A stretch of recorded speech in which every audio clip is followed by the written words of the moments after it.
Hi, Grim Dawn's great, and I think you should play it. That's pretty much what this video is going to be. So, I dumped hundreds of hours into this game when it and its expansions came out. But it has been, about at least 6 years, I would say, since I went back and played it. And the dev team has been doing tons of improvements in that time since I last looked at it, in addition to a forthcoming expansion that is coming out called Fangs of Asterkarn, which should be dropping pretty soon now. And since this is a game that I really enjoy, I kind of wanted to just give a rundown of the reasons why I really enjoy this game. So that if you're on this channel and listening and you like the same type of games that I do, you might like this game for those same reasons that I enjoy it. And if you're like me and you used to play this game and you haven't touched it in a while, this game has only gotten better over the last 5 years. And I don't mean that in terms of just nostalgia. It's gotten better. Like, they have actively made lots of improvements to this game over the past, half a decade that have really made the gameplay experience better, on top of what was already something that was pretty great. So, for those people, we now have dodge rolls, we have unlimited healing and mana flasks. They're on cooldowns. There are gads of new hidden areas added off the edges of the maps. And most importantly, like a lot of the farming runs for Monster and Frequents, their drop rates are now 100%, which is absolutely phenomenal. So that's a quick summary for the people who are coming back. But if you're new to this game, I kind of want to list out what are reasons that you might like this. So first off, character building. Character building for this game has a very, very good sweet spot in terms of intricacy and variety of builds that you can make. And what I think Grim Dawn does a really good job with here is it compartmentalizes complexity into separate buckets.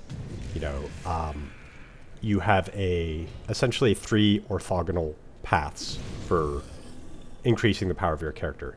You have 2 classes that you can pick and the devotion tree. Now, if all of that was glopped together into one huge system, it would be an overwhelming amount of complexity.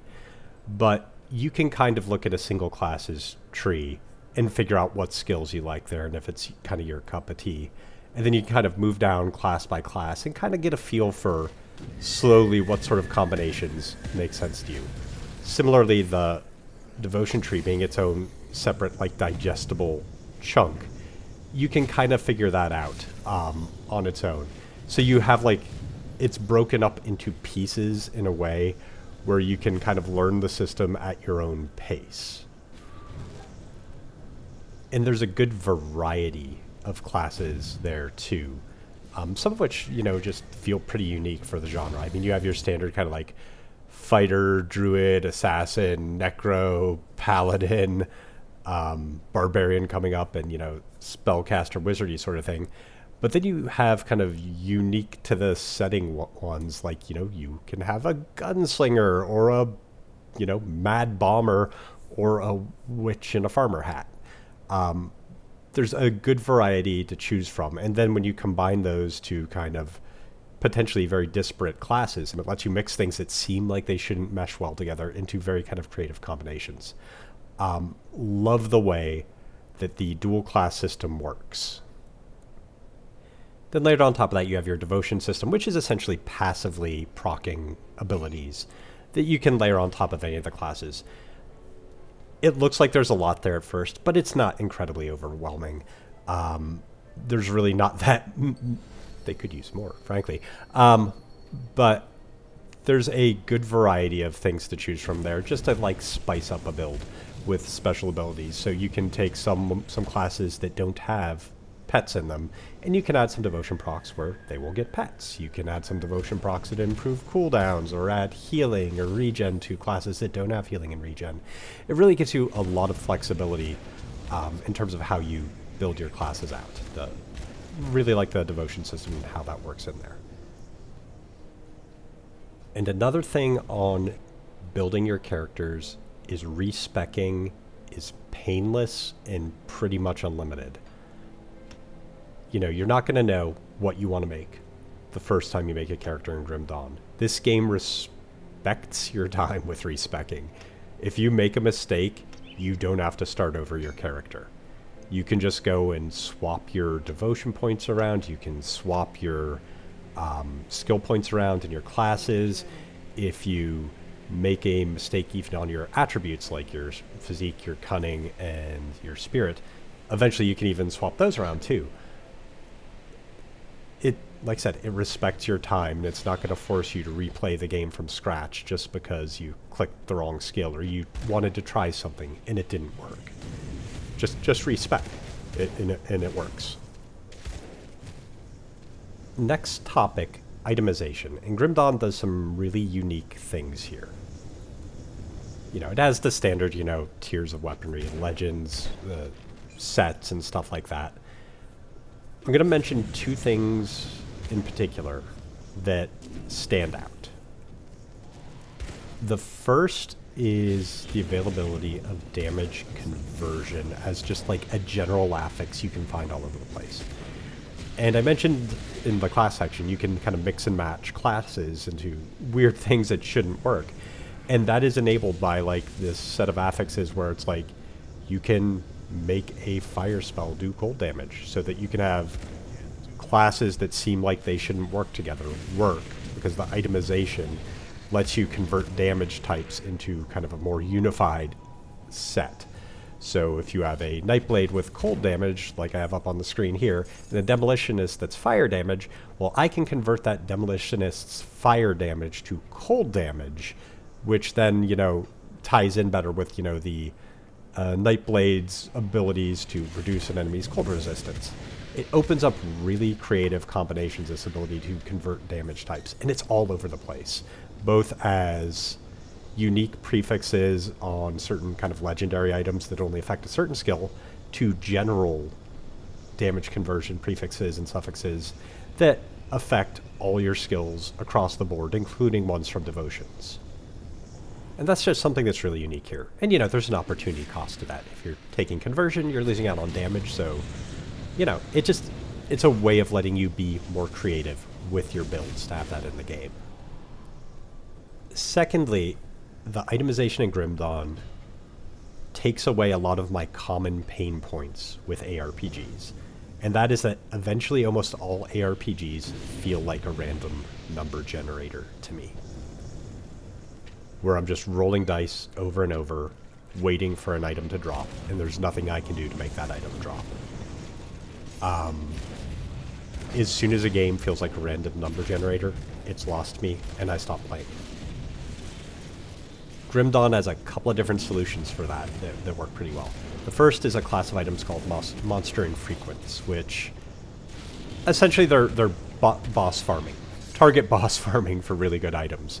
And there are just absolutely gads of these Monster Infrequent items, and they can each roll with, you know, their own prefixes and suffixes, so they're, in some ways, they can even be better than like legendary items if you get really, really good luck on the rolls on them. But the drop rate of these Monster Infrequent items, you know, if it's dropping from like a normal mob, it can be a pretty low drop rate. But if you're getting a boss's Monster Infrequent, the drop rate is 100% now. It didn't used to be, but now it is. That's great. You just go into a run back and you can farm a boss over and over again until you get an item that's good enough. And it may not even be your endgame item. It may be a placeholder that you're waiting until you're high enough level to use a legendary. But you can kind of get these transformative items, just, you know, target farming them pretty easily. That's great. And then a lot of the legendary items are then craftable, as well as set items. You do have to find blueprints for that. But there is, what's very nice, particularly for set items in this game, is, let's say you just want a particular piece of a set, and you have another piece of the set. Well, you can transmute. You can change a headpiece from a set to a amulet from the set. You know, you might have to roll it a couple of times to get to the amulet. But it takes away this huge pain point of waiting for an item to drop. It's like, I think almost every set you can at least craft the helmet.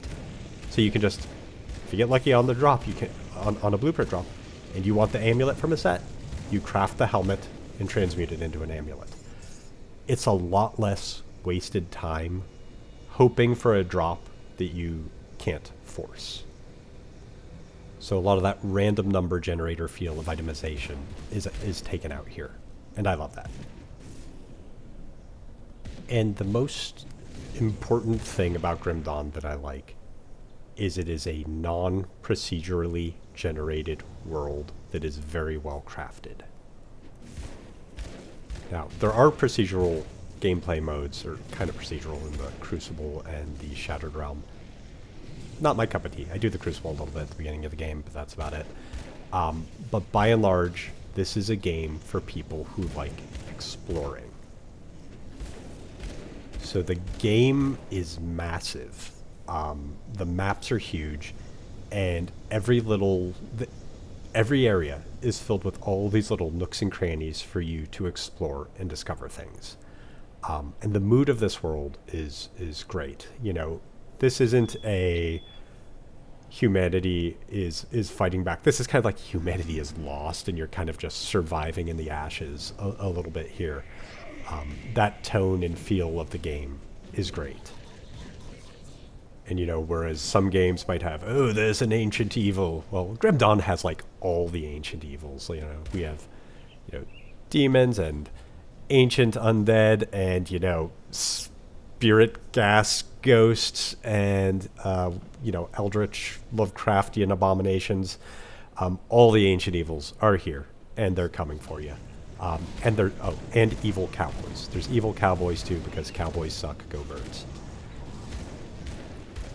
But as you're traversing through this dark world, it really is the exploration that does it for me.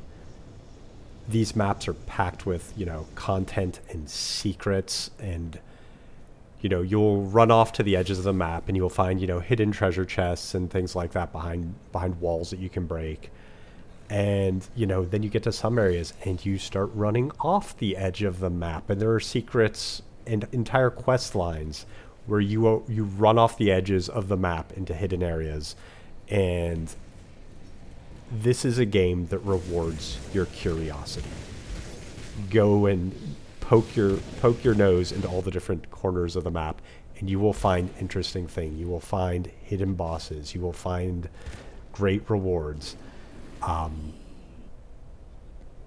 love exploration games, and this is an ARPG that does exploration phenomenally well. So yeah, that's my rah-rah. I think you should try Grim Dawn's speech, sort of thing. So I've kind of been hopping back into it with the expansion around the corner. Just, you know, the gameplay that's been up here is just, you know, fairly early on in a playthrough here, just getting the muscle memory back, trying out some things, just kind of messing around, really. And, you know, refamiliarizing myself with the game before all that new content drops. But out of all the kind of isometric, looking down from above ARPGs, Grim Dawn is my favorite. I like this game better than Diablo 2, and I like Diablo 2 quite a bit.